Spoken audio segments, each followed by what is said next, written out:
નમસ્કાર મિત્રો, વિડીયોમાં તમારું સ્વાગત છે।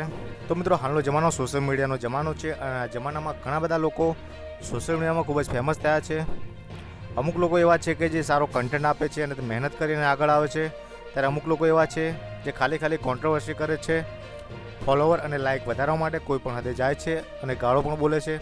તો મિત્રો, આ વિડીયોમાં આપણે વાત કરીશું એવા સોશિયલ મીડિયાના સ્ટારો વિશે કે જે પહેલાં સોશિયલ મીડિયાના સ્ટાર બન્યા અને પછી ક્રિમિનલ બન્યા।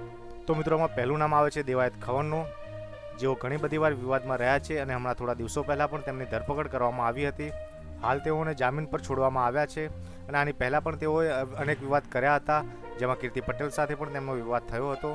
ત્યારે હવે મિત્રો વાત કરીએ બીજા સોશિયલ મીડિયા સ્ટારની, જેઓ પણ ગુનાહિત ઇતિહાસ ધરાવે છે અને હાલ તેઓ જેલમાં બંધ છે।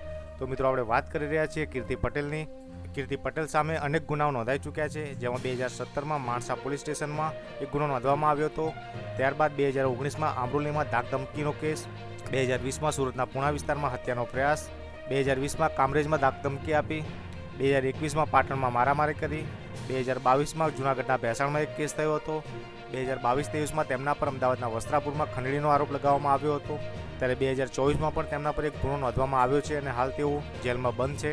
ત્યારે હવે વાત કરીએ હાર્દિકસિંહ જાડેજાની, જેઓ પણ વિવાદમાં રહ્યા છે। હાર્દિકસિંહ જાડેજાએ રીબડામાં અનુરૂધસિંહ જાડેજાના પેટ્રોલ પંપ પર ફાયરિંગ કર્યું હતું અને ઇન્સ્ટાગ્રામ પર પોસ્ટ મૂકી અને કબૂલાત પણ કરી હતી। ત્યારે રાજકોટના પોલીસ સ્ટેશનમાં પણ હત્યાનો ગુનો નોંધાયેલો છે।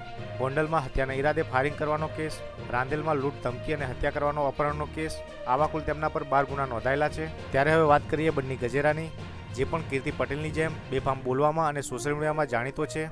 બન્ની ઇન્સ્ટાગ્રામ પણ ઘણું સક્રિય છે, પરંતુ અત્યારે તેનો ઇન્સ્ટાગ્રામ અકાઉન્ટ એક્ટિવ નથી।